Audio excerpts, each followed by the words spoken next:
Chapter 1. The smell of earth after rain. The world always smelled honest after rain. David Grant stood at the greenhouse door, hands braced against the frame, watching the soft drizzle fade into mist. Beyond the glass panes, rows of marigolds and tomatoes shimmered with dew, their leaves heavy and grateful. The hum of the heater filled the space with a low, steady comfort. He loved this hour, when the morning hadn't quite decided to begin, and the world still belonged to the quiet. Inside, life stirred, a cat's soft yawn, a child's voice whispering to someone unseen. "Princess says she needs more throne time," came Emma's small voice. David turned, smiling before he even saw her. His 6-year-old daughter sat cross-legged on the greenhouse floor, a crown of sticker sheets scattered around her. Princess, their tabby cat and self-declared monarch, lounged on a wicker chair nearby, tail flicking imperiously. "Your Majesty seems comfortable enough," David said, crouching beside his daughter. Emma looked up with solemn authority, her dark curls bouncing. "Princess says comfort isn't the same as luxury." David chuckled. "Tell her we'll work on that after I finish potting the basil." Emma leaned close to the cat. "He says we'll get you luxury later." Princess responded with a pointed yawn. Marlene Grant, David's mother, watched from the far end of the greenhouse, where she was trimming dead leaves from a fern. "You're raising that cat to be a dictator," she said, her eyes warm with amusement. David straightened, brushing soil from his hands. "Emma's the interpreter. I just work here." Marlene smiled faintly. Her son was good with humor. It kept people from seeing how heavy his shoulders had become. He smiled with his eyes, but there was always something behind it. A pause too long. A weight that didn't quite lift. "Breakfast, kiddo," David said, patting Emma's head. "Then you can come help me set up the compost bins." Emma gasped. "Can Princess come too?" "Only if she promises not to declare war on the worms." "Princess doesn't promise, Daddy. She decrees." David laughed softly. "Right. My mistake." By 8 o'clock, the greenhouse was alive with movement. Volunteers from the community trickled in, mostly retirees, a few teenagers fulfilling service hours, and the occasional curious parent wanting to see what their kids had planted. The Grants' community garden had started as a small plot behind the greenhouse, just a few raised beds and an idea. Now it stretched into a small field of color, sunflowers nodding in the breeze, cucumbers curling around trellises, a patch of strawberries half eaten by birds and half guarded by Emma. It was more than just a garden now. It was therapy, belonging, rebirth. And yet, for David, it was also armor. Every inch of soil he turned kept his thoughts from wandering to Tina, the woman who'd vanished from their lives 4 years ago, leaving a note and an empty bank account behind. He didn't hate her anymore, but he couldn't forgive her either. He'd built this life to keep the world small, safe, predictable. Then came Emma's laughter, her whole self in that sound, and he thought maybe that was enough. At the register, Marlene rang up a customer and handed over a bouquet of lavender. "Tell Henry the first said hi," she told Mrs. Dalton, one of their regulars. When the bell chimed again, Marlene looked up to see her granddaughter carefully peeling stickers from her notebook. "Grandma," Emma said with absolute seriousness, "I think Daddy's heart is locked in a treasure chest." Marlene blinked, then smiled. "Oh, do you?" Emma nodded gravely. "And I think Princess and I need to find the key." Marlene's heart warmed in that soft, aching way only a grandmother's can. She bent down and whispered, "Then maybe you and I should make a plan. Just between us girls." Emma's eyes lit up. "A secret plan? The very best kind." And just like that, somewhere between the smell of soil and the sound of wind against the glass, a new story began. One of hearts mending quietly, of love growing in unlikely places, and of a grandmother and her little co-conspirator with a royal cat at their side. The Greenhouse Heart Chapter 2. Roots and wounds. The morning crowd had come and gone, leaving the greenhouse warm and quiet again. David stood in the back room, sorting seed packets by season, a ritual that calmed him. Patterns. Predictability. Seeds that always did what they were meant to do, if given the right conditions. If only people were that simple. He stacked the packets neatly, his thoughts wandering to the stack of unpaid invoices by the register. It wasn't that the greenhouse was struggling. It was that small businesses always lived in the space between enough and barely. He rubbed the back of his neck, feeling the tightness that never really went away. There were moments when the weight of everything, the bills, the repairs, the parent-teacher meetings, the constant vigilance, made him feel old. Older than 34. Then Emma would burst through the door with her glittered sneakers and her endless questions about why worms had no feet, and somehow, the air would lighten again. She was his anchor, his reason, his second chance, and he was determined not to fail her. Across town, Melissa Parker was staring at her laptop, surrounded by half-drunk coffee cups and stacks of design notes. The proposal deadline for the county's new Green Learning Initiative loomed. Her department wanted interactive gardens for the schools, spaces where children could learn about ecosystems, growth, and care. She believed in it.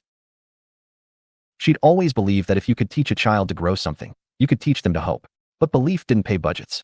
And her co-director, Phil Barrett, had just emailed a reminder that the board wanted community partnerships lined up before final submission. Melissa sighed. "Partnerships. Translation. We need local experts who'll do half the work for free." She tucked a strand of chestnut hair behind her ear and began scrolling through a list of potential collaborators. That was when a name caught her eye: Grant's Greenhouse and Community Garden. The notes beneath it mentioned educational outreach, children's workshops, and sustainable soil practices. Her fingers hesitated on the trackpad. Something about the listing, about the way it was written, maybe, struck her.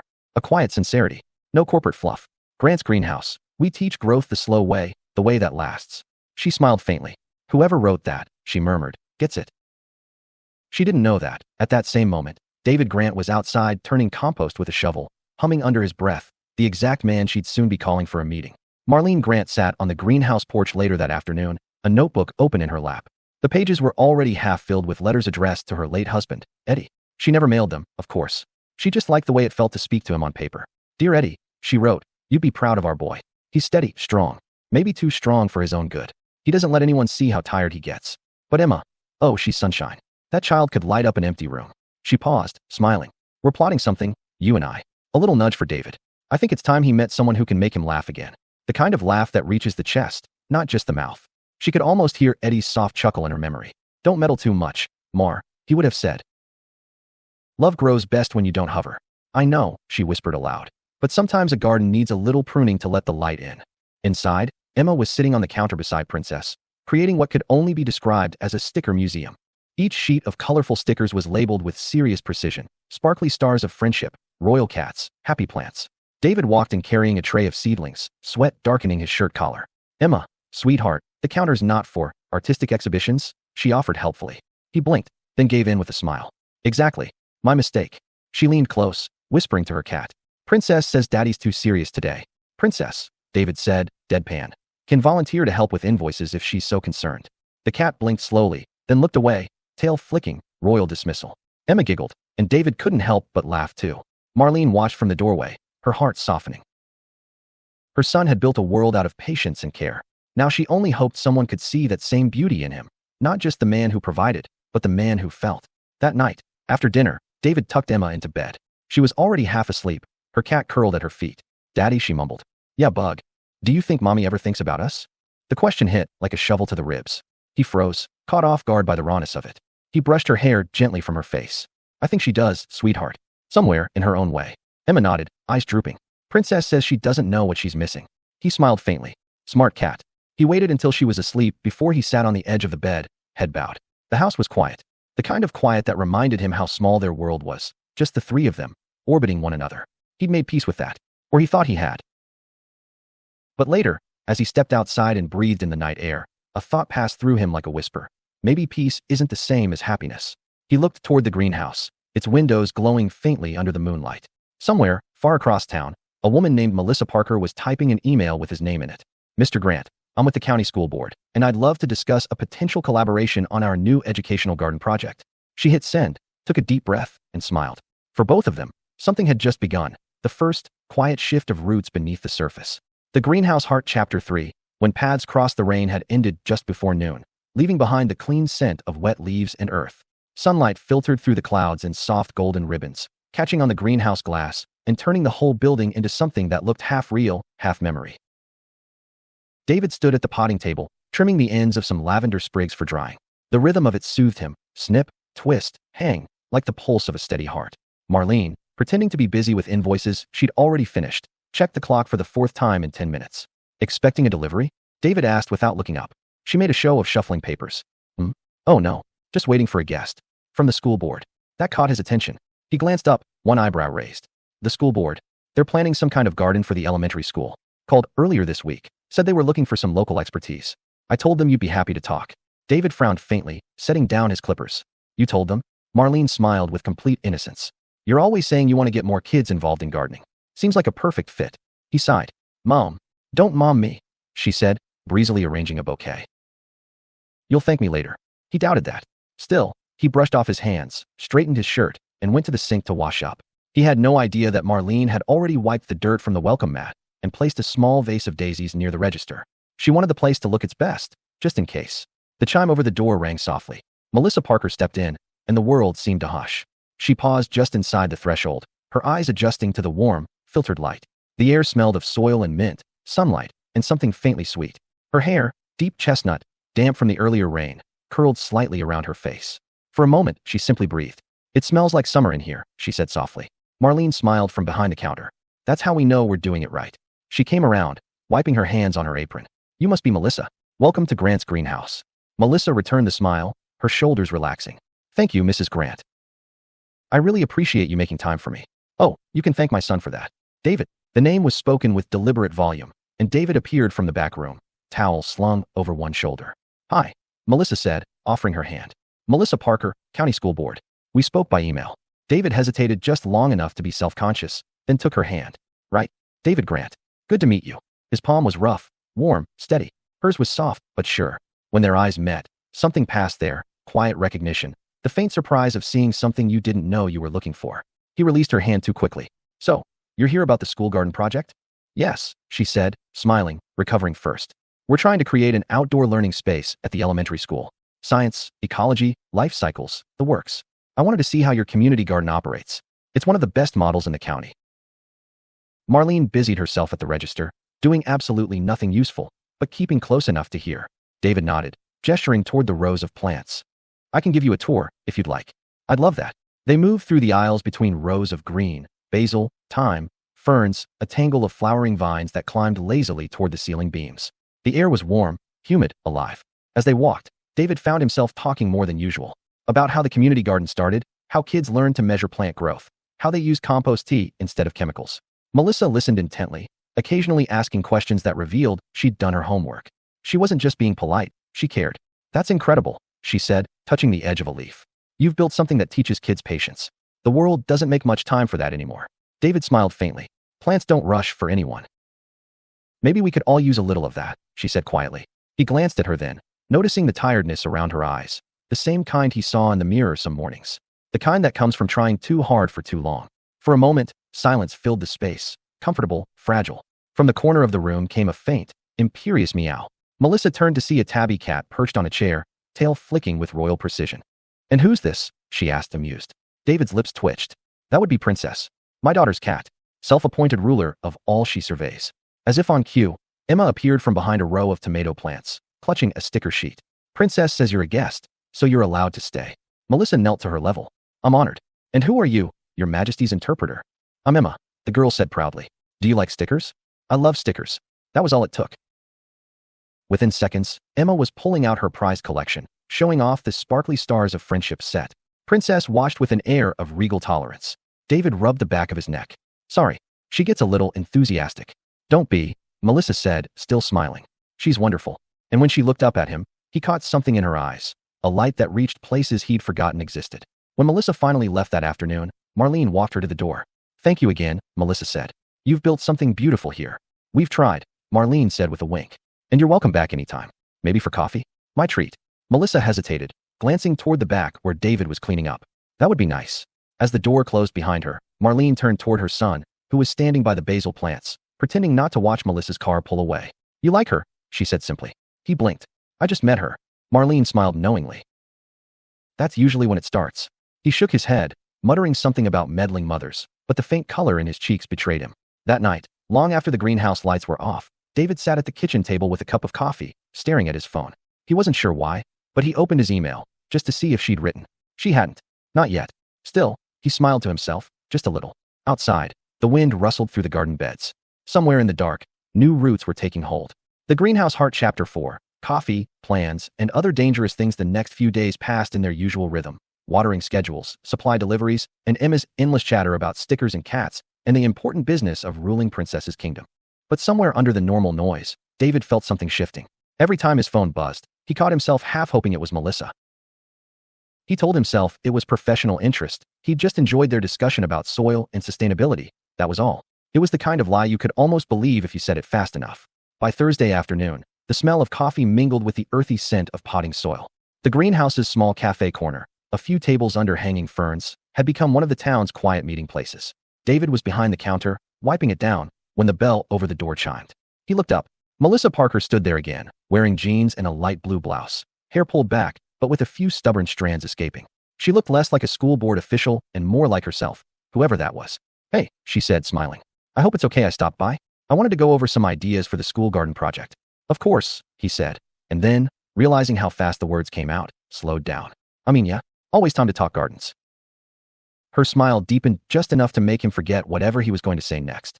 They sat at one of the small tables, blueprints spread between them, coffee steaming in mismatched mugs. So, Melissa said, tapping a page, we were thinking about including an area where kids can compost and observe decomposition. But I'm not sure what's safe to include. Definitely not dairy, David said with mock seriousness. Unless you like the smell of regret. She laughed, really laughed, and the sound filled the space like light. You're good at this, she said. Not just the science part. The way you talk about it, it's easy to understand.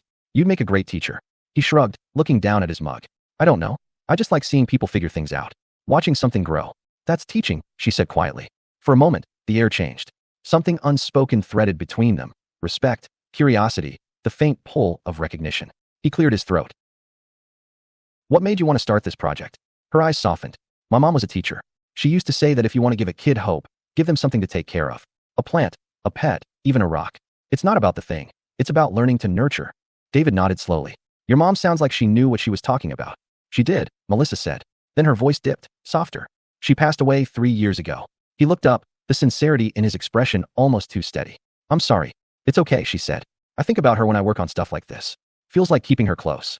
David's hand brushed hers briefly as he reached for a pencil. Neither of them moved away for a heartbeat too long. The greenhouse was full of soft noises. Emma laughing somewhere outside with another child, the hum of the heater, the rustle of leaves.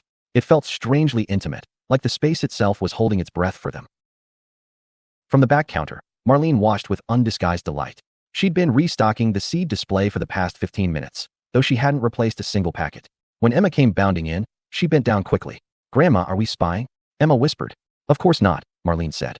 We're observing. Princess says observing is spying with better manners, Emma replied solemnly. Marlene stifled a laugh. Your Majesty is very wise. Together, they peeked from behind a shelf of succulents. Emma squinted. I think Daddy likes her. So do I, Marlene said softly. Let's hope he figures it out before you go off to college. After nearly an hour, the blueprints were covered in notes and doodles. Melissa's neat handwriting beside David's quick sketches. Looks like we've got the bones of something, she said, smiling. Yeah, he agreed. This could really work. Melissa hesitated, tracing the corner of a page. Would you maybe like to grab coffee sometime next week? I mean, to go over progress. Somewhere that's not full of plants watching us. David laughed. You think the plants are judging? I think they're rooting for us, she said, then blinked. I mean, rooting for the project. Of course. He tried not to smile too wide. Coffee sounds good. After she left, Marlene strolled over, far too casual. So, she said, how was your meeting? David didn't look up from cleaning the table. Productive. She's got good ideas. Knows her stuff. Mom. She grinned. I didn't say anything. You didn't have to. But later, as he locked up for the night, David caught himself thinking about the way Melissa's laugh had sounded, like something inside him remembering how to wake up. He shook his head, smiling despite himself. Dangerous things, he muttered. Outside, the moonlight spilled across the garden beds. The tomatoes gleamed like small hearts, and the air smelled faintly of mint and rain. In a home across town, Melissa lay in bed scrolling through her notes, her cursor hovering over David's email address. She typed a simple line, then hesitated, then deleted it. Finally, she smiled and wrote something else entirely. Thanks for today. I think we're building something beautiful. She hit send, and across town, David's phone lit up in the quiet dark. He read the message twice, then turned off the light with a small, unguarded smile. The Greenhouse Heart Chapter 5. Roots entwined mornings at the greenhouse always began before the world was quite awake. By the time the first streaks of light broke through the mist, David was already out among the rows, checking irrigation lines and brushing dew from broad green leaves. He loved this hour, before the chatter of customers, before the phone calls. It was just him, the hum of the earth, and the soft snuffle of Princess stalking something invisible through the herbs. Princess, he said, half laughing. Whatever you're hunting doesn't stand a chance. The cat lifted her head, unimpressed. Nothing escapes the queen's notice, her eyes seemed to say. Then she vanished between rows of basil and thyme, tail high, every inch the monarch. By 8, Emma was outside helping Grandma Marlene arrange the morning seedlings for the community garden day. A few local families were coming, part of the weekend program that had taken on a life of its own. Grandma, can I give everyone stickers when they finish planting? Emma asked, clutching a glitter-covered sheet. Of course you can, sweetheart. But remember, only one per person. Emma frowned. Even the cats. Especially the cats. Melissa arrived just after 9, wearing a wide-brimmed hat and jeans dusted with soil. She had a paper tray of muffins in one hand and a small, nervous smile. I come bearing carbs, she said when David spotted her. That's dangerous, he said, taking the tray. We might start expecting this every time. She grinned. Consider it a bribe. I'm hoping for a crash course in seed planting. You sure you want to risk getting dirt under your nails? Are you implying I can't handle it? I'd never dare, he said, and she laughed. The morning unfolded like sunlight, slow and gentle. Children crowded the beds with small shovels, Emma proudly instructing them on how to tuck the seeds and so they feel safe. David and Melissa moved between groups, guiding, kneeling in the soil, talking easily. She was a natural, he realized. Patient, warm, unafraid to laugh when things went wrong. You've got good form, he teased, watching her try to make a straight row. Don't mock the process, she said. These are avant-garde carrots. Ah, the rebellious variety. Exactly. They shared a look that lingered a heartbeat too long. At the far end of the plot, Marlene knelt by a bed of lavender, pretending to adjust a stake. She could see everything from here. Her son leaning close, Melissa brushing soil from her cheek, the tiny flicker of warmth between them. She smiled quietly, heart full and aching. That evening, after the last family had gone and Emma was sprawled on the couch covered in stickers, Marlene sat by the old writing desk she kept in the corner of her bedroom. She opened the worn journal, letters to Eddie, written since the day he died. Dear Eddie, you'd laugh if you saw us today. Our little garden is growing faster than Emma can talk, and that's saying something. She's her father's light. She and that ridiculous cat rule this place with stickers and attitude. But it's David I'm writing about. He's different lately. Lighter. I saw him smile today. One of those real smiles, the kind he used to have before everything broke. There's a woman, Eddie, Melissa Parker. She's kind, clever, and she makes him forget to be lonely for a while. You'd like her. She smells like lavender and laughs with her whole heart. If you can hear me, and I believe you can, keep an eye on them. Help him trust again. He's still your boy, still fighting to grow something out of nothing. Love always. Marlene. She closed the journal and pressed her hand to it, eyes closed. Outside her window, fireflies rose in soft waves over the garden beds. Later that night, David sat on the greenhouse porch, watching the last of the light fade. The day had been good, really good. He could still hear Emma's laughter, smell the soil, feel the warmth of Melissa's hand when she'd brushed past him to grab a trowel. It shouldn't mean anything. It was nothing. Except it wasn't. The door creaked open, and Marlene stepped out with 2 mugs of tea. Long day, she said, sitting beside him. Yeah. You looked happy today. He shot her a look. I'm always happy when the kids learn something. Especially when one of those kids happens to be named Melissa Parker. He groaned. Mom. She smiled into her cup. Just saying, she seems nice. And she laughs at your terrible jokes. That's rare. He chuckled, rubbing the back of his neck. It's nothing serious. Just work stuff. Of course, she said, though her tone said she didn't believe him for a second. After a quiet moment, she added, You deserve good things, David. You know that, don't you? He looked out over the rows of green and the flickering fireflies. I'm trying to. And for the first time in a long while, he almost believed it. In her apartment across town, Melissa was rinsing soil off her hands. She paused by the window, looking out into the night. Her phone buzzed, a message from David. Thanks for helping today. The kids loved it. Emma says your avant-garde carrots are her favorite. She smiled, typing back before she could overthink it. Tell her I expect an official sticker award next time. A pause. Then another message appeared. Consider it done. Maybe we can grab that coffee soon. I know a place that doesn't serve dirt as a side dish. She laughed out loud, heart thudding in that quiet, thrilling way that comes before something real. I'd like that. The Greenhouse Heart Chapter 6. When the heart learns to breathe, the following week unfolded in the easy rhythm of late spring. The garden beds outside the greenhouse were filling in, patches of green thickening, blossoms shyly beginning to open. David moved through it all with a kind of quiet steadiness, but even he noticed the change. He caught himself smiling more, humming when he thought no one could hear.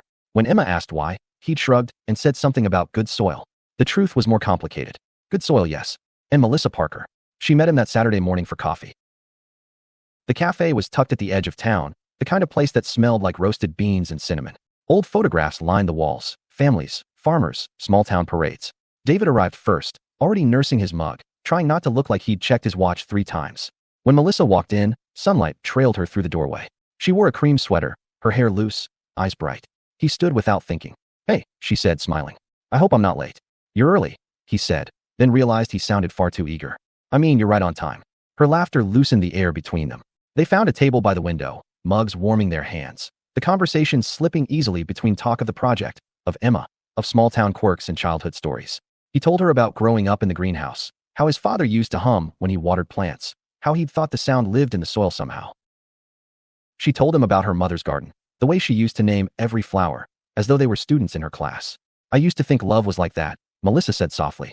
Something you had to tend every day, even when it wasn't blooming. He nodded. Maybe it still is. Their eyes met. The world hushed for a heartbeat. When they left the cafe, rain had started, gentle, almost playful. Of course, Melissa said, laughing. I leave my umbrella in the car. David grinned. Come on, it's just a little rain. She looked at him like he was slightly crazy. You enjoy this, don't you? Absolutely. He tilted his face upward. It's the smell. Earth waking up. She hesitated, then followed his lead. The rain misted her hair, softened the edges of the world.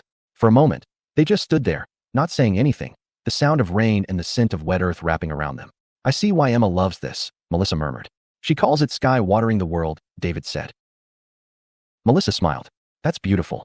So is this, he said before he could stop himself. She looked up, startled, and then she smiled. The silence that followed was full and fragile, like the breath before something begins. Back at the greenhouse that afternoon, Marlene was reorganizing the seed catalog when Emma came running in, stickers stuck to her forehead and one hand clutching Princess. Grandma, she whispered conspiratorially. Daddy went out with Miss Melissa. I think they're in love. Marlene fought the urge to laugh. Oh, and how do you know? Emma crossed her arms, the picture of confidence. Because he wore his good shirt and brushed his hair twice. Marlene gasped dramatically. Twice? My goodness, that's serious. Princess says we should make a plan, Emma continued solemnly. To help love grow. Does she now? She does. She says Daddy's heart is like one of his plants. It just needs a little sunshine. Marlene smiled, feeling a lump in her throat. Then I suppose we'd better become the sun. Later that evening, David returned, hair still damp, shirt clinging faintly to his shoulders. How was your day? Marlene asked innocently. Good, he said, avoiding her gaze as he untied his boots. Coffee was nice. Just coffee. And rain. And he gave her a look that was half amusement, half warning. Mom. She lifted her hands, not saying a word. But when he passed, she caught the faintest trace of a smile he didn't try to hide. That night, Marlene opened her journal again. Dear Eddie, it happened. A coffee date. In the rain, no less. You'd have teased him. Remember how you used to say our first kiss smelled like thunderstorms? She's good for him. I can see it. Not because she fixes anything. He doesn't need fixing, but because she listens, really listens. He's been alone too long, convinced love only takes. Maybe she'll help him remember it can give, too. Emma and I are officially forming the Love Garden Club. Princess is our mascot, though she remains mostly unimpressed. Wish you were here to see it, Eddie. It's starting to feel like spring again. She closed the journal, smiled, and whispered into the quiet. Keep watch, old man. He's finally breathing again. That same night, Melissa lay awake in bed, replaying their conversation. The way he'd looked at her, not hungry or reckless, just steady, kind, real. It scared her a little, that kind of honesty. But it also made her believe, just for tonight, that maybe love wasn't something you had to guard against. Maybe it was something you could grow. The Greenhouse Heart Chapter 7. The shape of trust. The greenhouse smelled of rain and rosemary. It was late afternoon, that golden hour when the light seemed to linger over everything, soft and forgiving. Emma was sitting cross-legged on the work table, surrounded by colored paper, glue, and stickers.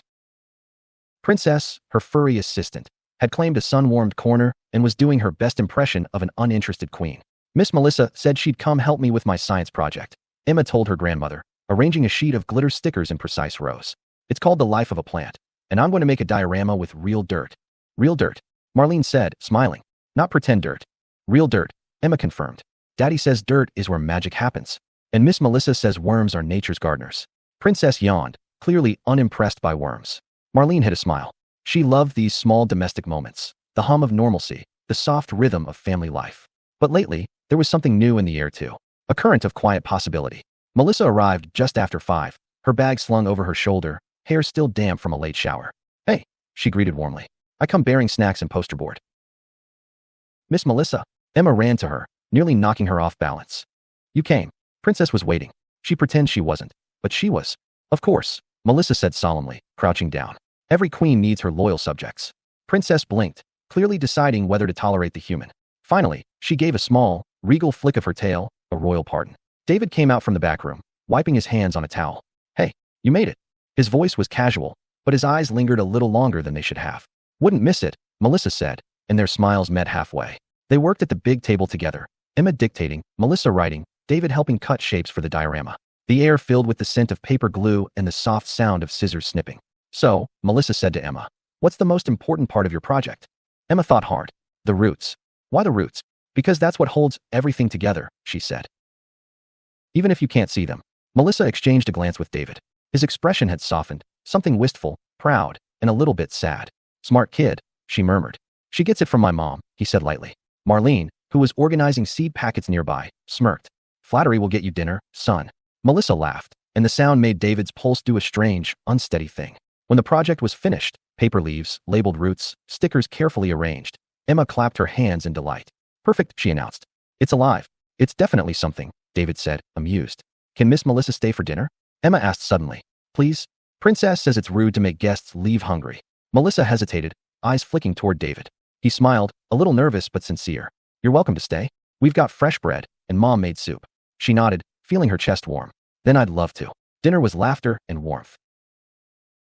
Marlene and Emma dominated the conversation, arguing about which stickers were best, sparkly stars or puffy hearts, while David and Melissa exchanged quiet glances over the table. Afterward, while Emma ran off to read to Princess, David and Melissa ended up outside on the porch. The sun had dipped low, the air thick with the scent of lilacs. Thanks for helping her, he said. She doesn't always take to people right away. She's easy to love, Melissa said softly. So are you. The words hung between them before either could decide what to do with them. Melissa's eyes widened. I mean you both. She's, he smiled gently. I know what you meant. But the look in his eyes made her heart skip anyway. For a moment, the world shrank to the sound of wind and the faint rustle of leaves. David leaned on the railing, gazed distant. You ever think about how strange life is?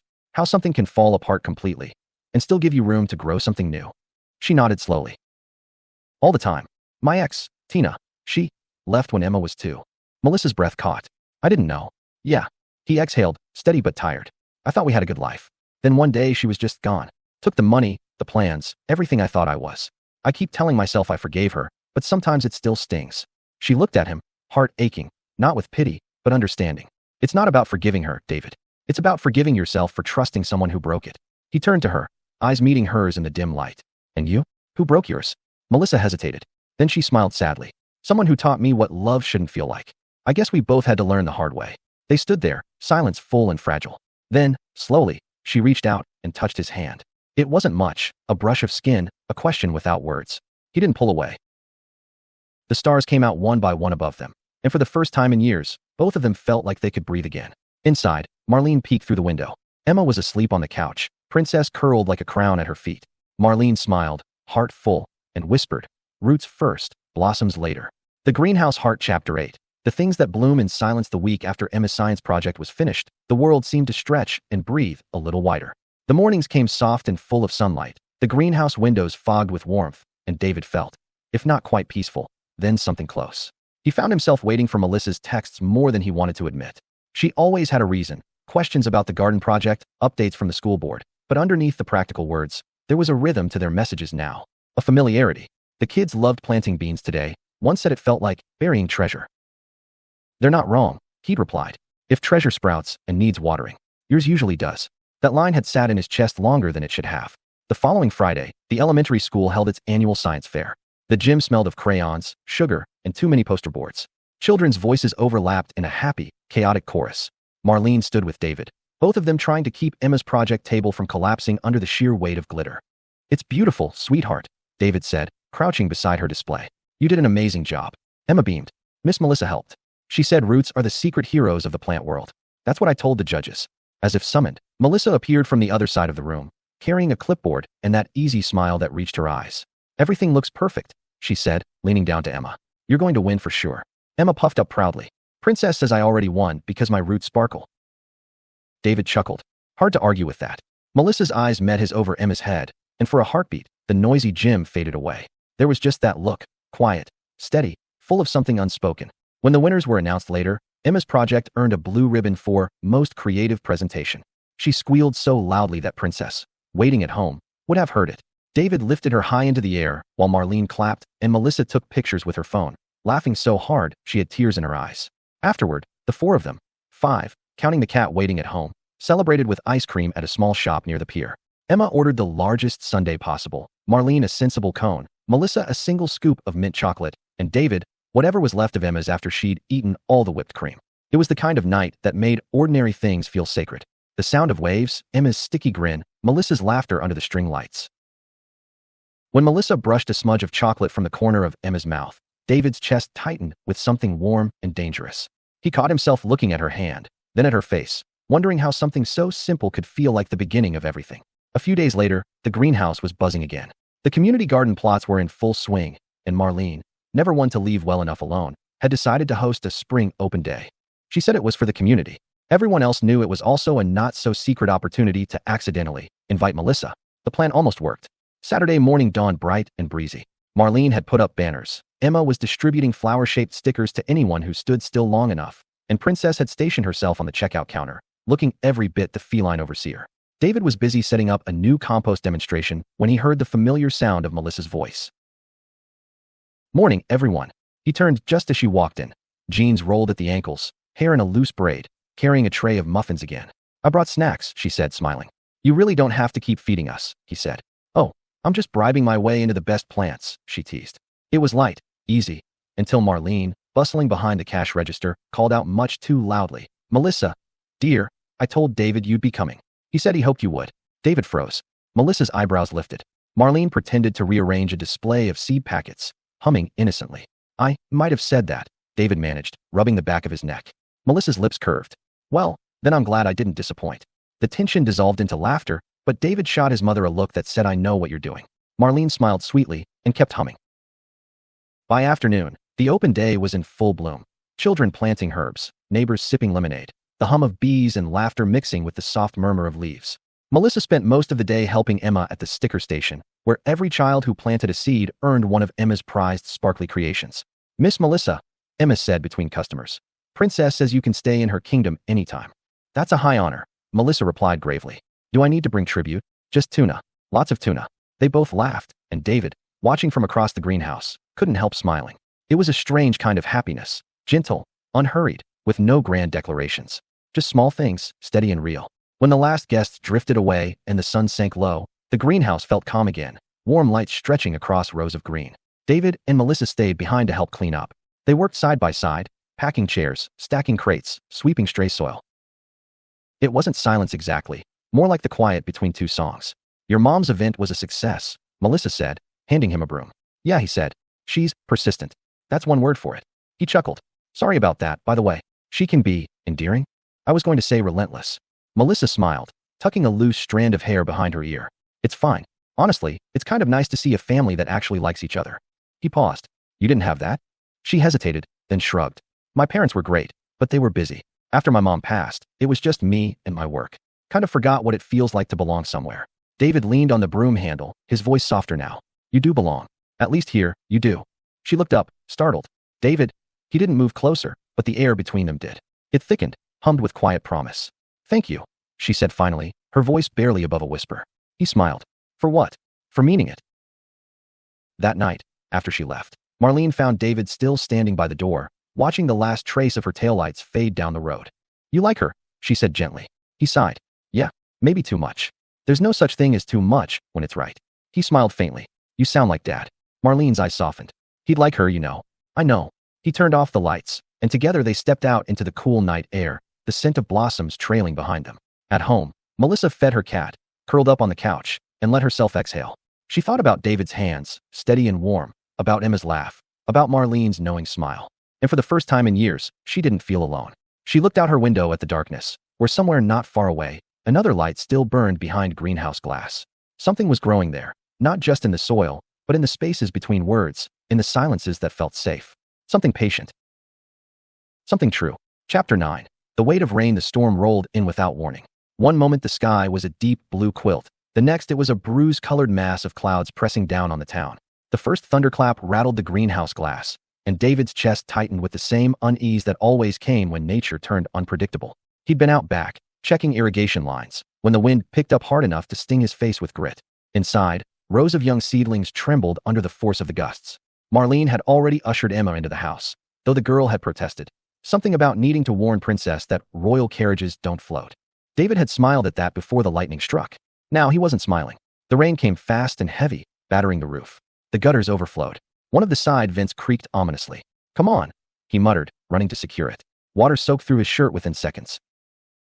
By the time Melissa's car pulled up, the worst of the storm had hit. She'd been driving home from a board meeting when she saw the lightning split the sky above the Grant property. Without thinking, she turned down the gravel drive. When she saw David fighting the wind to pull the greenhouse door closed, she jumped out of the car and ran toward him. David, he turned, startled, rain streaming down his face. Melissa, what are you doing here? I could ask you the same thing, she shouted over the thunder. Trying to keep this place from blowing apart. Then let me help. They fought side by side, securing latches, moving seed trays off the floor, closing vents that the wind had pried open. The greenhouse groaned under the storm's fury, but it held. When the last bolt was fastened, they stood together in the dim, flickering light, soaked to the bone and breathing hard. Water dripped from their hair. Their hands were muddy. The storm's roar softened to a distant hum. Thanks, he said, his voice rough. You didn't have to. I wanted to, she interrupted gently. You don't have to do everything alone, David. Something in him flinched. I'm fine, he said too quickly. You don't look fine. I said I'm fine. His tone was sharper this time, cutting through the sound of rain. Melissa froze. You don't have to shut me out. He looked away, jaw tight. It's better if I do. Better for who? He ran a hand through his wet hair, struggling for words that didn't come. You don't understand. I can't what? He exhaled hard. I can't afford to need anyone again. The words hung in the air like thunder that hadn't found its lightning yet. Melissa took a slow step forward. David, needing someone isn't weakness. It's human. Yeah? Tell that to the last time I trusted someone. She left with everything, including my daughter's future. Melissa's expression softened. I'm not her. I know, he said, voice low. That's what scares me. The silence stretched. Rain beat down on the roof like a heartbeat out of rhythm. Finally, Melissa nodded, the hurt flickering in her eyes tempered by understanding. Okay, she said quietly. I'll give you space. She turned to leave, but he caught her wrist. Not hard, just enough to stop her. Melissa. He searched for something to say, something that would undo what he'd just broken, but all that came out was a whisper. I'm sorry. I know, she said softly. So am I. And then she was gone, her footsteps swallowed by the rain. The storm passed by dawn, leaving the world scrubbed clean but raw. Inside the house, Marlene poured coffee and handed David a towel. You want to tell me why there's a dent in your soul big enough to trip over this morning? He sighed, sitting heavily at the table. I pushed her away. Marlene gave him a long look. You mean the woman who risked a lightning strike to help you? That one. Yeah. Why? He stared into his mug. Because she's good. Too good. And I don't know what to do with that. Marlene reached across the table, her hand warm over his. You don't do anything with it, honey. You just let it be what it is. I'm trying to protect Emma. You're also protecting yourself from being happy again. He looked up, eyes weary. You think I don't know that? Knowing it and fixing it aren't the same thing. She smiled sadly. You're your father's son, always trying to hold up the sky when all you had to do was ask for help. Later that morning, when the rain finally stopped, Emma padded into the kitchen wearing her rain boots and carrying Princess in her arms. Daddy, she said, serious as only a 6-year-old could be. Princess says you were grumpy to Miss Melissa. David blinked. She did, huh? Emma nodded solemnly. She said you scared her away. Princess says if you don't say sorry, she'll move her kingdom to Miss Melissa's house. Marlene chuckled behind her coffee cup. David sighed. Tell Princess I'll fix it. Emma beamed. She says good. She likes Miss Melissa's lap. It's warm. Of course it is, David muttered, half to himself. That evening, the air smelled like wet earth and new beginnings. Melissa was in her backyard, pruning the rose bushes battered by the storm, when she heard footsteps behind her. She turned, and there was David. Hair still damp, shirt clean but wrinkled, a potted lavender plant in his hands. I brought peace offerings, he said awkwardly. Lavender helps with stress. She raised an eyebrow. You mean yours or mine? Both, probably. He set the pot down and met her eyes. You were right. About everything. I've been living scared, afraid that needing anyone would mean losing them again. But that's not fair to you. Melissa folded her arms, her heart already softening despite herself. You think saying sorry and bringing me a plant fixes it? No, he said quietly. But maybe it's a start. There was something in his voice, humble, steady, hopeful. Melissa let the silence stretch between them before she finally smiled. You're lucky I like lavender. He smiled back, the tension melting from his shoulders. Yeah, I'm starting to believe in luck again. That night, as he drove home, the stars came out one by one. At the window, Emma and Princess watched from the sill, both half asleep. Daddy came back, Emma whispered. Princess blinked slowly, curling her tail around her tiny queen's arm. Yes, Emma said dreamily. The kingdom is safe again. Chapter 10. Roots that find the sun the morning after the storm. Sunlight poured through the greenhouse like a benediction. Steam rose from wet soil, curling around the rows of green, as if the plants were breathing gratitude. David stood by the broken pane in the western wall, sleeves rolled up, a repair kit beside him. The damage wasn't terrible, a few cracked panels, a bit of flooding in one corner, but he'd seen worse. Could have been a lot more serious, he muttered, tightening a bolt. Most things could, came a familiar voice. He turned to see Melissa leaning against the doorframe, hair swept up, a soft smile playing on her lips. She was holding 2 coffee cups and a paper bag that smelled unmistakably like cinnamon rolls. I figured you'd skip breakfast, she said, walking toward him. Is that your polite way of saying I look like I haven't slept? You look like you wrestled the weather and won. Technically, it was a draw. She laughed, and the sound filled the space like sunlight breaking through the last clouds. They sat on overturned buckets near the work table, drinking coffee and tearing apart cinnamon rolls with their fingers. The kind of simple silence that only exists between people who've already forgiven each other stretched easily between them. David glanced at her, the warmth of the mug seeping into his hands. You didn't have to come. I know, she said softly. I wanted to. He nodded, eyes lowering. You were right about what you said before. About me doing everything alone. Melissa's gaze was gentle. You've been surviving for so long. You forgot what it's like to live. David gave a small, rueful laugh. You sound like my mom. Good, she said with mock sternness. Smart woman. He smiled, shaking his head. Yeah, too smart for her own good sometimes. Later that afternoon, The community garden came alive again. The storm hadn't dampened the kids' excitement. It had given them new material.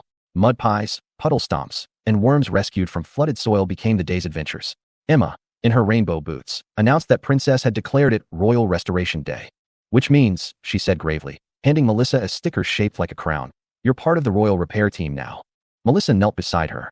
"Does the Queen have any specific duties for me?" Emma nodded. "You have to make Daddy smile 5 times today." David looked up from a tray of seedlings, laughing. 5. "It's a royal decree," Emma said, crossing her arms. "No exceptions." Princess, lounging nearby on a sunny bench, blinked once in royal agreement. Melissa grinned. "Guess I better get started then." Marlene watched from a distance, pretending to sort seed packets while hiding her smile. She'd been writing another letter to her late husband earlier that morning, a ritual she'd kept since he passed. "Dear Eddie," she'd written, "our boy is smiling again. It's small, quiet, but it's real. You'd like her, Melissa. She's patient in all the places he's stubborn. Maybe you had a hand in sending her our way." Now, seeing them together, Marlene felt something loosen in her chest. The ache she'd carried since Eddie's passing, the ache of worrying her son would spend the rest of his life half alive, finally began to ease. As the afternoon wore on, David and Melissa worked side by side repairing the broken panels. At one point, she reached up to steady the glass while he tightened the frame. Their hands brushed, barely a touch, but enough to send a quiet current between them. They froze. "Static," he said quickly. "Sure," she murmured, eyes twinkling. The air around them hummed softly, full of all the things neither dared say aloud. When they finished, David stepped back to admire their work. The sunlight filtered perfectly through the glass, scattering tiny rainbows over the leaves. "Looks like new," Melissa said. "Better than new," he replied, and he wasn't talking about the greenhouse. That evening, after everyone had gone home, Marlene found Emma sitting at the kitchen table, drawing on a large piece of paper. "What are you making, sweetheart?" Emma didn't look up. "A wedding invitation." Marlene blinked. "Oh, for Daddy and Miss Melissa. Princess says it's time." "Oh, she does she?" Marlene tried not to laugh. "And what does Princess think of the guest list?"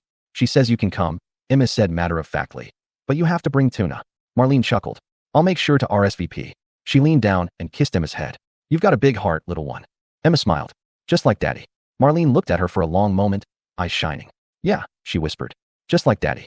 The next day, David stopped by Melissa's house with a crate of herbs for the school's new garden plot. She met him at the door, hair loose, wearing paint-splattered jeans. "You're early." "Couldn't sleep." He smiled shyly. "Figured I'd bring these over before the day got busy." She took the crate, inhaling the scent of rosemary and mint. "You always smell like earth and sunshine." "Hazard of the job." She laughed. "Don't apologize. It's nice." For a moment, neither moved. Then she gestured toward the porch. "Want to sit a bit?" They settled on the steps, watching the morning light creep across the yard. "I used to think love was supposed to be loud," Melissa said after a while. "Big gestures, movie moments. But this," she gestured to the crate between them. "This feels real." David nodded. "It's not fireworks. It's roots." Her eyes softened. "Roots that find the sun." He looked at her, really looked, and saw in her face not just beauty, but peace. The kind that came after storms, after forgiveness. "Melissa," he said quietly, "I don't know what the future looks like, but I know I want you in it." She smiled, tears bright in her eyes. That's all I needed to hear. That evening, when David came home, Emma ran to him with a drawing in hand. "Daddy, Princess and I made you something." It was a picture of the greenhouse, bright, full of flowers, with 4 figures standing in front of it. A tall man, a woman with long hair, a little girl, and a cat with a crown. David crouched down, throat tightening. "This is beautiful, sweetheart." "Princess says it's our family," Emma said proudly. "Don't lose it." He smiled, pulling her close. "Never." From the kitchen, Marlene watched them, wiping her hands on a towel. Eddie's photograph hung nearby, his grin as bright as ever. "Well, my love," she whispered to the picture. "Looks like your boy finally let the sun back in." That night, David stood by the window of the greenhouse, watching the moonlight shimmer through the glass they'd repaired. Behind him, the soft patter of small footsteps. "Daddy," Emma murmured sleepily, rubbing her eyes, Princess draped in her arms. "Can we watch the stars with you?" He lifted her up, and together they stood by the window. "You see that one?" he said, pointing. "That's the North Star. It never moves. It's how sailors find their way home." Emma nodded drowsily. "Is that how Mommy found her way away?" David's breath caught. He hesitated, then said softly, "Maybe, but I think she got lost." Emma rested her head against his shoulder. "It's okay, Daddy. Princess says we're home now." He kissed her hair. "Yeah, sweetheart. We are." Chapter 11. Letters in bloom. The first hint of spring's full warmth had settled over the town when Emma made her discovery. She'd been helping Marlene in the greenhouse that morning, her hands sticky with soil and her curls wild under her floppy sun hat. Princess, of course, supervised from a perch on the counter, flicking her tail as if to mark royal approval. "Grandma," Emma said, planting a small marigold. "Princess says you hide secret things." Marlene chuckled. Does she now? Uh-huh. She says there's a magic box in your sewing basket. Marlene froze mid-reach for the watering can. Does she? Princess blinked once, inscrutably regal. Well, Marlene said carefully, if there were a magic box, I think it would only open for someone with a kind heart. Emma tilted her head, thinking, Princess says I qualify. Before Marlene could respond, Emma had scampered into the corner where Marlene kept her old wooden sewing box, an antique thing that had belonged to her grandmother. Emma, but it was too late. The lid creaked open, and inside, nestled between spools of thread and buttons, were dozens of folded letters tied with a faded blue ribbon. Emma lifted them out carefully, her little fingers reverent. Are these for Santa? Marlene sighed and knelt beside her. No, sweetheart. Those are for your grandpa. Emma looked up, wide-eyed. But he's in heaven. Yes, Marlene said softly, her voice thickening. That's why I write to him, so I can still talk to him. Emma studied the letters for a moment, her young mind processing something vast and tender. Can I read one? Marlene hesitated. Maybe later. They're a little grown up. Emma nodded solemnly. Okay, but Princess says Grandpa probably likes hearing from you. Marlene smiled through the ache in her chest. I hope so, darling. That evening, after Emma went home with David, Marlene sat at her desk and untied the ribbon. She unfolded the most recent letter and read it again before adding another to the pile. Dear Eddie, you'd be proud of him. Of both of them. David's greenhouse is thriving, and little Emma's curiosity could power the sun itself. He's still too hard on himself, though. Still thinks he has to be both you and me and everyone else rolled into one. Melissa's good for him. She doesn't try to fix him, just sits beside him while he learns to breathe again. I think you'd like her laugh. It fills the empty corners. I wish you could see it all, love. The way your son looks at that woman, like she's the first spring after a long winter. I think you'd tell him to stop hesitating. I think I will too. She folded the page and smiled faintly. Don't haunt me for meddling, old man, she whispered. You'd do the same. A few days later, David came home from the greenhouse to find Emma sitting cross-legged on the living room floor, surrounded by paper and markers. What are you working on, Bug? I'm making Grandpa Eddie a letter, she said brightly. Grandma says he gets lonely in heaven. David's heart twisted. Oh yeah. Emma nodded, tongue poking out in concentration as she drew flowers and stars across the page. I told him we miss him, and that Princess has new kittens in her kingdom. David blinked. Kittens? Imaginary ones, she said airily. They're very well behaved. He laughed. Good to know. As she wrote, he thought of his father, steady hands, warm voice, a man who'd built everything he knew from dirt and sunlight. The ache of missing him had dulled over the years, but it never disappeared. When Emma finished her letter, she held it up proudly. Daddy, can you mail this? He smiled. I think Grandma's the best mail carrier for that one. The next morning, he stopped by his mother's house. Marlene was at the kitchen table, sipping tea and sorting through seed catalogs. The letters sat in a neat pile beside her. You've been writing to him all this time, David said quietly, nodding toward them. She looked up, startled, then smiled softly. Emma told you. She told me everything, including that Princess is apparently helping manage the correspondence. Marlene laughed. She's very efficient. He sat across from her, picking up one of the folded letters. Why didn't you ever tell me? Because they weren't for anyone else, she said simply. Until now. He looked down at the careful handwriting. Mom, I don't know if I ever said it, but thank you. For holding everything together after Dad died. For helping with Emma. For everything. Her eyes softened. You don't have to thank me, sweetheart. I just wanted you to live.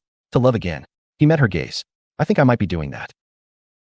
Marlene reached out, her hand closing over his. Then he'd be proud. I know I am. That evening, the Grant house buzzed with quiet joy. Melissa came over to help Emma bake cupcakes for the next community garden event. Flour dusted the counters, the cat, and Melissa's nose in equal measure. Miss Melissa, Emma said, licking frosting from her fingers. Princess says you're officially her favorite human. Melissa laughed. Even more than you. Princess says that's classified. David leaned against the doorframe, smiling as he watched them. Something about the sight, the two of them laughing in his kitchen, the smell of sugar and vanilla, the sound of home, settled deep in his chest. When Melissa turned and caught his gaze, the laughter softened into something else. Hey, she said gently. You okay? He nodded slowly. Yeah, more than okay. She crossed the room, a streak of flour still on her cheek. Good. He hesitated, then brushed the flour away with his thumb, fingers lingering just long enough for her breath to catch. Melissa, he said softly, thank you. For everything. She smiled, eyes bright. You don't have to thank me for loving you. He froze. You, she laughed nervously. That came out faster than I meant it to. David's heart was pounding. Say it again. Melissa took a breath. I love you. The words filled the air like sunlight spilling through a window after a long night. He smiled, slow, real, and utterly certain. Then I guess it's my turn to say it back. He kissed her, gentle but sure, and somewhere behind them, Emma clapped her hands while Princess yawned approvingly. Later that night, when the house had gone quiet, Marlene sat in her garden under the stars. She added one last letter to her bundle, tying it with a fresh ribbon. Dear Eddie, our boy's heart is open again. He's not alone anymore. And neither am I. She smiled up at the sky. You can rest easy now, love. The roots found their son. Chapter 12. Home to Grow in the community garden had never looked more alive. Morning light filtered through the greenhouse glass, scattering across rows of blooming color. Children ran between the raised beds, hands full of seed packets and laughter. The scent of earth, rain, and possibility hung thick in the air. It was the Grant family's spring celebration, a day meant for the community, but this year, it felt like something more. A renewal. David stood near the entrance, sleeves rolled, his dark hair ruffled by the breeze. His easy smile came effortlessly today, the kind that reached his eyes and stayed there. Beside him, Melissa balanced a tray of lemonade glasses, her sundress brushing softly against his arm. Think the kids will actually plant the seeds where they're supposed to, she teased. He grinned. Not a chance, but half the fun's in the chaos. Then it's a perfect metaphor for love, she said, handing him a glass. He raised a brow. Messy, unpredictable, and somehow still beautiful. Melissa's laugh was soft, sincere. Exactly that. Emma came bounding toward them, her curls wild, her cheeks smudged with dirt and stickers. So many stickers that it was hard to tell where the flowers ended and the glitter stars began. Daddy, Miss Melissa, Grandma says it's time for the speeches. Speeches? David groaned. I thought I was just supposed to smile and pretend I planned all this. Princess says kings always make speeches, Emma said, crossing her arms. From the potting table, the cat herself lounged regally atop a crate of marigolds, tail flicking as if in agreement. David sighed in mock defeat. Well, can't argue with royalty. Melissa smiled, taking his hand. Come on, king of greenhouses. You've earned this. A small crowd gathered near the greenhouse entrance. Families, teachers, and kids with dirt-streaked hands and proud grins. Marlene stood near the front, her eyes shining with quiet pride. David cleared his throat, the hum of chatter settling into expectant silence. Hi everyone. Thanks for coming out. I just want to say, this garden isn't just about plants. It's about people. About growing things that last. My dad used to tell me that love's like a garden. Takes work, patience, and a little faith that something beautiful can come from what looks like nothing. He paused, glancing at Marlene. Mom, you taught me that too. That it's okay to start over, even after loss. His eyes found Melissa next. And lately, I've been learning something new. That maybe second chances aren't just possible, they're exactly what we need to grow. The crowd clapped softly, warmly. Emma cheered the loudest. Speech complete, she announced. Princess approves. The cat meowed once, as if to make it official. Later, when the guests drifted away and the garden quieted under golden afternoon light, Marlene gathered everyone near the big oak tree behind the greenhouse. I have something to share, she said. In her hands was a small wooden box, the one Emma had found weeks ago. David blinked. Mom, are you sure? She nodded. It's time. She untied the ribbon and unfolded the last letter she'd written. Her voice trembled at first, but then steadied, carried by love. Dear Eddie, you'd be proud of them, love. David found someone who sees him the way you saw me, not as something to fix, but something to grow with. Little Emma is brave, curious, and entirely her own wild magic. Princess rules her kingdom well, and I still talk to you in the quiet hours when the wind moves through the leaves. I've stopped writing now, not because I've stopped missing you, but because everything I needed to say is already growing around us. You're in every root, every bloom. And love, it's still here. Always will be. When she finished, there were tears, yes, but they were gentle ones, the kind that wash away sorrow instead of deepening it. David wrapped his arms around her. He'd be proud of you too, Mom. She smiled through her tears. He'd be proud of us. As evening fell, fireflies began to drift lazily between the garden beds. Emma danced among them, her laughter echoing softly, while Princess prowled regally at her heels. Melissa leaned into David's shoulder, her hand resting over his heart. Feels like home here, she murmured. He looked around, at his mother, his daughter, the garden, and the woman beside him, and felt something inside him settle, quiet and sure. It is, he said. It finally is. He kissed her then, beneath the soft light of dusk, while Marlene watched with a smile that held both goodbye and beginning. Later, when they tucked Emma into bed, she whispered sleepily, Daddy, Princess says we're all part of her kingdom now. Even Miss Melissa. David chuckled. That's very generous of Her Majesty. Emma grinned. She says love makes the garden grow. He brushed a curl from her forehead. She's a very wise cat. And outside, under a sky that smelled of spring rain and new life, the greenhouse glowed, its panes reflecting the soft light within. The Grant family, in all its forms, had found something worth tending. Not perfect, not easy, but real. Love, like their garden, had taken root. And this time, it would bloom. The end, but only the beginning for the Grants. Epilogue. 1 year later, the greenhouse shimmered in the summer light, alive with the hum of bees and the laughter of children. Emma, now 7 and 2 inches taller, wore her gardening gloves like a superhero's cape. Stickers still dotted her sun hat, stars, cats, and glitter hearts, though she now declared herself Princess's royal assistant instead of subject. Princess herself reclined atop a sunny windowsill, older, wiser, and wholly satisfied with her reign. David knelt beside Emma, guiding her small hands as they transplanted a tomato seedling. His hair had grown a little longer, his smile a little easier. The shadows that once clung to him had softened into light. Melissa called from the other side of the garden, waving a clipboard. David, the school board just approved the expansion plan. We're building the new learning garden this fall. David's grin spread slow and wide. You did it, Parker. We did it, she corrected, wiping her brow. Then, quieter, with that same bright warmth she always carried. Come kiss your project manager. Marlene chuckled from her seat under the oak tree, sipping lemonade. Somebody's in love with her co-worker, she teased. Emma giggled. They've been in love forever, Grandma. Princess says so. Princess yawned approvingly, tail curling like punctuation. Melissa crossed to David, brushing dirt from his shirt. I love this place, she murmured.